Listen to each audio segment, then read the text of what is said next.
About 2 years ago, I moved into a brand new house in a brand new estate.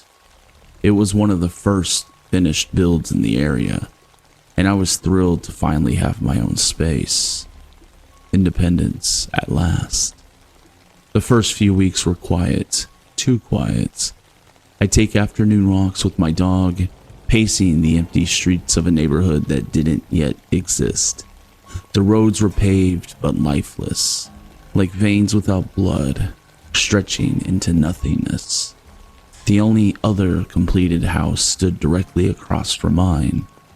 It looked finished, yet barren.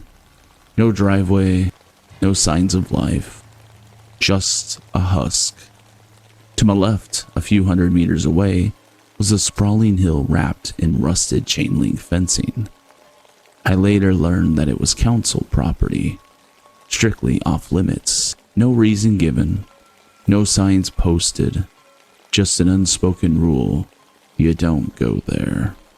A few kilometers down the road, an abandoned farmhouse stood in silent decay, its skeletal frame clawing at the sky. A rusted out shed leaned at an unnatural angle beside it, as if struggling to escape some unseen force. It was something to explore, a distraction from the oppressive stillness surrounding me. But even then, I could feel it. A weight in the air, a whisper in the wind. Then, a month after I moved in, it started. I woke to the sound of a violin. The melody was distant, almost hesitant, like a lullaby played through water. It drifted through the pre-dawn air, curling through the corridors of my home, seeping into my bones. At first, I liked it. I assumed the house opposite of mine had finally been occupied. Excited by the thought of neighbors, I peeked out the window, but the house was empty. No lights, no movement, just the hollow shell of a home that had never been lived in. By the time I stepped outside, the music had stopped. This continued every second night for a week. The violin would wake me, play for less than a minute, then vanish. The sound dug into my mind, gnawed at my curiosity. So the next time it began, I didn't hesitate. I threw on my robe and stepped outside. The air was sharp, the estate drowned in pre-dawn twilight. And then I saw them. A lone figure on the hill. They stood tall, too tall, spinning in slow, deliberate circles as they played. The violin pressed beneath their chin.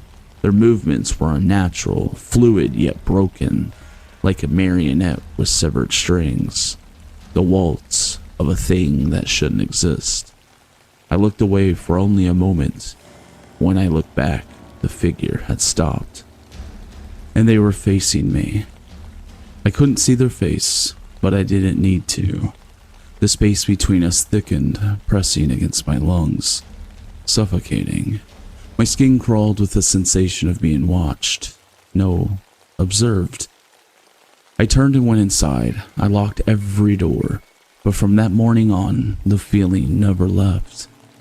On my walks, footprints, ones I hadn't made, would appear in the loose dirt around the vacant lots. Tools, shovels, rakes would be scattered without reason, but I never saw a single worker. At night, I'd hear soft, deliberate footsteps near my bedroom window. When I checked, the world outside was still waiting. Then came the phone calls. At work, my cell would ring, but the moment I answered, the line would go dead. I stopped walking near the farmhouse. I stopped looking at the hill. And then one night, it happened again. I had turned the TV off when I heard it, the violin. But this time it was different.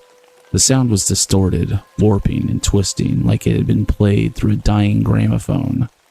The notes stretched, unraveling into something sickly, something wrong. My stomach knotted. This wasn't its usual time. I hesitated, then crept to the window. Across the street, the empty house was no longer empty. A dim glow flickered behind one of the windows, a candle burning in the darkness. My breath hitched. The violin's melody played on, eerie and unwavering.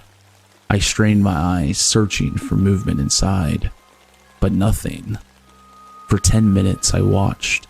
The flame wavered, casting shadows that seemed to pulse and twist against the walls. Then the music stopped, and the light went out. I stumbled backward, my pulse hammering in my ears. I never saw who or what had been inside. I started inviting friends over, making excuses to keep company late into the night.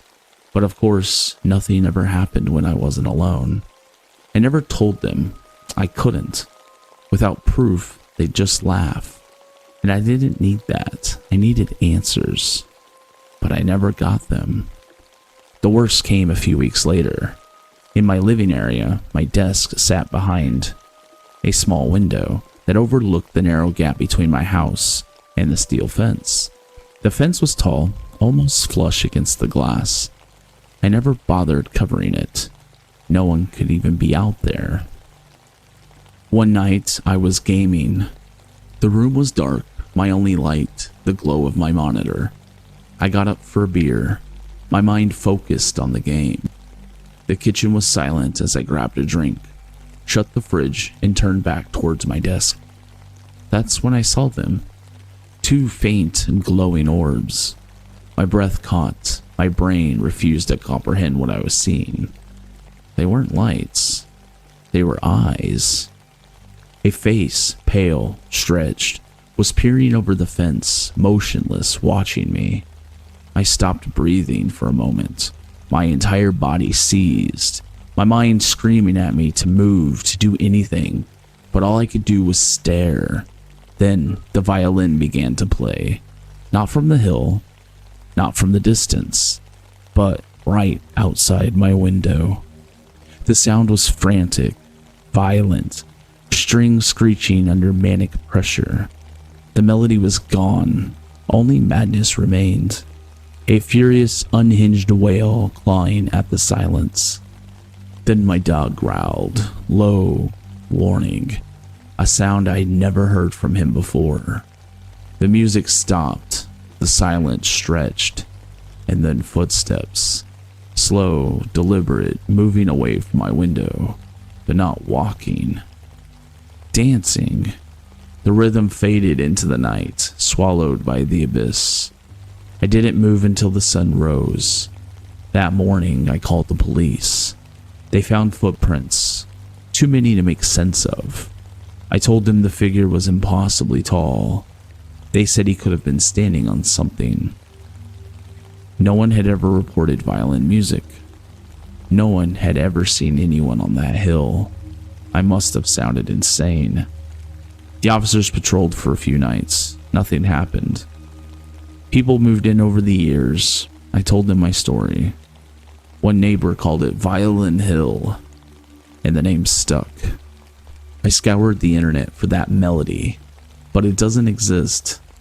No classical piece matches it. It was self-composed.